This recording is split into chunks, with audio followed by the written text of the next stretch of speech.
રાજકોટના બાલભવન ખાતે માનવ મંદિર હોલિસ્ટિક ક્લિનિક દ્વારા કોન્શિયસ પેરેન્ટિંગનો કાર્યક્રમનું આયોજન કરવામાં આવ્યું હતું. આ સેમિનારમાં બહોળી સંખ્યામાં વાલીઓ ઉપસ્થિત રહ્યા હતા.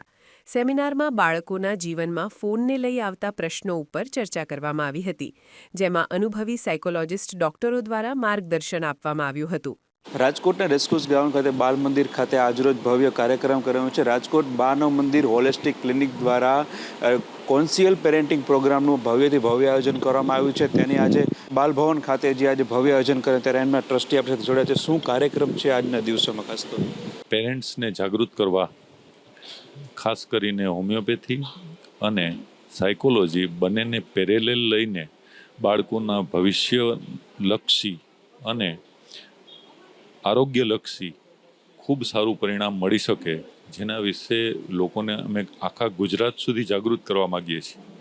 અને આ અમારો પ્રયાસ રહ્યો છે. 35 વર્ષ જૂની અમારી સંસ્થા છે. આ સંસ્થામાં હજારો બાળકો પોતાની જિંદગી બદલાવીને બેઠા છે. અમે અત્યાર સુધીમાં આવી રીતે ફર્સ્ટ ટાઈમ બહાર આવી રહ્યા છીએ. અત્યાર સુધી આવો પ્રયાસ અમે નથી કર્યો, પણ આ અનુભવ પછી અમને સમજાણું છે કે લોકોને પ્રેક્ટિકલી આવા કાર્યક્રમોની જરૂર છે અવેરનેસ માટેના. અને જો એ સારી રીતે સ્પ્રેડ થાય તો લોકો પોતાના બાળકોની જિંદગી બહુ સારી રીતે ચેન્જ કરી શકે. સાઈડ ઇફેક્ટ વગર વધારે સારી રીતે બાળકને મોટું કરી શકાય, કેટલા બધા પ્રશ્નોમાંથી બહાર કાઢી શકાય હેલ્થની દૃષ્ટિએ, અને માનસિક રીતે વધારે પરફેક્ટ બને બાળક અને હેપીલી ગ્રો થાય. અમારું મુખ્ય હેતુ એ છે કે બાળક હેપીલી ગ્રો થાય તો આપણો રાષ્ટ્ર વધારે સારું બને. ખાસ કરીને મા બાપની વચ્ચે અત્યારે ઘણા બધા પ્રશ્નો ઉદ્ભવ થાય છે બાળકના ઉછેર માટે, બાળકના ભવિષ્ય માટે. ત્યારે આપના અનુસંધાન પ્રમાણે કેવા પ્રશ્નો અત્યારે હાલમાં આવી રહ્યા છે? સૌથી પહેલાં તો જેટલા એજ્યુકેટેડ પેરેન્ટ્સ છે એ પોતાના બાળકને એમ માનતા હોય છે કે મારું બાળક અહીં સુધી તો પહોંચવું જ જોઈએ અને એને આટલું તો આવડવું જ જોઈએ. હવે એવું કરવાની બદલે જો સાયકોલોજીકલ વેથી અને હોમિયોપેથિક વેથી એના પોતાના બાળકના પોતાની જે ક્વોલિટી છે અને પોતાના પરસેપ્શન્સ જેટલા છે એને જો સારી રીતે સમજવામાં આવે અને એના કનેક્શનમાં બાળકને કન્વિન્સ કરાવવામાં આવે. દરેક બાળક સરખું નથી, એટલે ઇન્ડિવિજ્યુઅલ ટ્રીટમેન્ટ જરૂરી છે. કોઈ બાળક છે એને મેથ ચડાવવા માટે તમારે મેથની જે નોર્મલ સિસ્ટમ છે એનાથી તમે એને મેથ નહીં શીખડાવી શકો, તો એનું મન કેવું મેથ્સ પચાવી શકશે એ સમજીને તમારે એને એવું મેથ્સ સમજાવવાનું છે. એ સાયકોલોજીકલ આસ્પેક્ટ છે. હવે એને યાદ નથી રહેતું તો એ હોમિયોપેથિક આસ્પેક્ટ છે. એની અંદર તમે ચેન્જ કરી શકો છો એક હદ સુધી, બરાબર? તો એ ચેન્જ બાળકને મળી જાય તો કેટલો બધો લોડ બાળક ઉપરથી કેટલો બધો લોડ નીકળી જાય, અને બાળક ઉપરથી લોડ નીકળે તો એ હેપીલી ગ્રો થાય. આપણે બાળકને જેવા એંગલથી જોઈએ છીએ એ એંગલથી બાળક આપણને નથી જોતું. બાળક તો પોતાના પરસેપ્શન્સ લઈને બેઠું છે. એનું વિશ્વ પોતાનું છે. એના વિશ્વ પ્રમાણે, એની ક્વોલિટી પ્રમાણે, એની કેપેસિટી પ્રમાણે જેટલું એને સમજાય છે એના અનુસંધાનમાં જો એને સમજવામાં આવે તો બાળકની જિંદગી બદલાવી શકાય ને હેપીલી ગ્રો કરી શકાય. આપણી સાથે અત્યારે કોમલબેન બક્ષી જોડાયા છે. જી મેડમ, તમને શું લાગી રહ્યું છે આજના જમાનામાં બાળકો જે છે તેની એક વિચારધારા નાનપણથી એવી હોય છે કે મોબાઈલ વગર બાળક જમતું નથી અને મોબાઈલ વગર કશું એક્ટિવિટી કરતું નથી, અને મોબાઈલને લીધે બાળકોના જે મન છે, જેનો સ્વભાવ છે, જે ચીડિયો થઈ જતો હોય છે, તો આપનું શું કહેવું છે? This is a very good question. મને લાગે છે કે આપણે સૌથી પહેલી વખત એવી જનરેશન સાથે ડીલ કરી રહ્યા છે કે જે લોકો ટેકનોલોજી સાથે જન્મ્યા છે. If we are aware of કે જનરેશન આલ્ફા એટલે કે 2013થી 2025 સુધીમાં જન્મેલા બાળકો, હવે આ બાળકો ટેકનોલોજી સાથે, ઇન્ફોર્મેશન સાથે, જ્યારે એનો જન્મ થવાનો હતો ત્યારે માતા એના પ્રેગ્નન્સી દરમિયાન ફૂલ ઓન ટેકનોલોજી એન્જોય કરતા હતા. સો એ લોકોમાં બાળપણથી જેનેટિકલી આ દરેક વસ્તુઓ વણાઈ ગઈ છે. હવે અહીંયા સમજવાવાળી વસ્તુ એ છે કે અત્યાર સુધીની જનરેશન્સ એટલે કે હિસ્ટ્રીમાં કોઈ દિવસ આવી ચેલેન્જીસ નથી આવી. તો બાળક દર વખતે ડિફિકલ્ટ હોય એવું જરૂરી નથી. પ્રોબ્લેમ એ છે કે બાળક અને આજુબાજુનું એન્વાયરમેન્ટ એ એટલું બધું મિંગલ્ડ, એટલું બધું જમ્બલ્ડ થઈ ગયું છે, એટલે કે ગૂંચવાઈ ગયું છે કે એને સોલ્વ કરતાં જે અગત્યના પળો, અગત્યના વર્ષો જે ડેવલપમેન્ટના હોય એ વર્ષો ચૂકાઈ જાય છે. અને એટલા માટે મોબાઈલ એડિક્શન કહો કે સ્ક્રીન એડિક્શન કહો કે સોશિયલ મીડિયા કહો કે પછી બાકીના કોઈ પણ ઘડપણ કે ઘડતર રિલેટેડ પ્રશ્નો હોય એ પ્રશ્નો ઓલમોસ્ટ અનસોલ્વડ રહી જાય છે. સો અહીંયા બે બહુ ઇમ્પોર્ટન્ટ સ્ટ્રેટેજીસ છે જેની આપણે આજે વાત પણ કરવાના છીએ. વન ઇઝ કનેક્શન અને અનધર ઇઝ કન્સિસ્ટન્સી.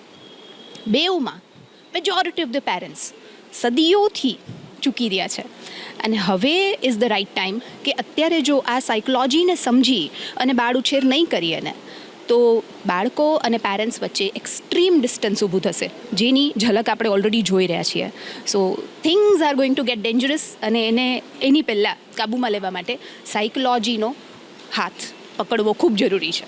ક્યાંક ને ક્યાંક મા બાપો પોતાના જે સપના છે બાળકોમાં જોઈ રહ્યા છે તેને લીધે બાળકોમાં જે છે નેગેટિવ થોટ, નેગેટિવ વિચાર આવતા હોય છે, તે મા બાપને શું સલાહ દેશો?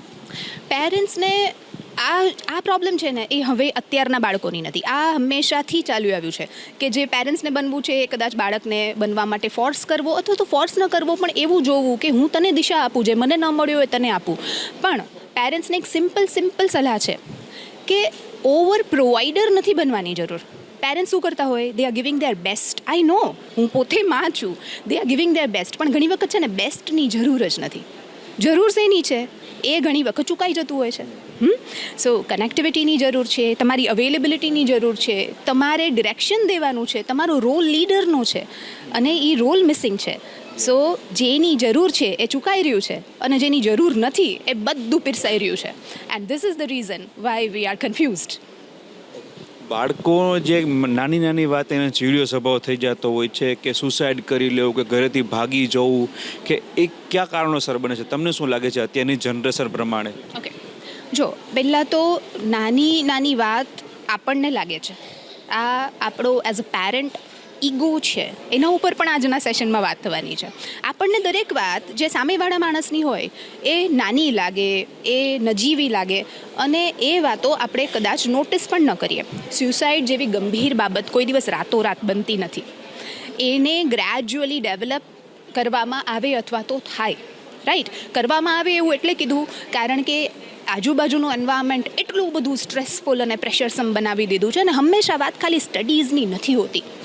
સોશિયલ મીડિયા એ બાળકના મગજ ઉપર 24 કલાક એવું પ્રેશર ઊભું કરે છે. બાળકના શું કામ? Why we are talking just about kids. દરેકના વાલીઓને પણ પરફેક્ટ પિક્ચર્સ જોઈએ છે ને સોશિયલ મીડિયા ઉપર પોસ્ટ કરવા માટે.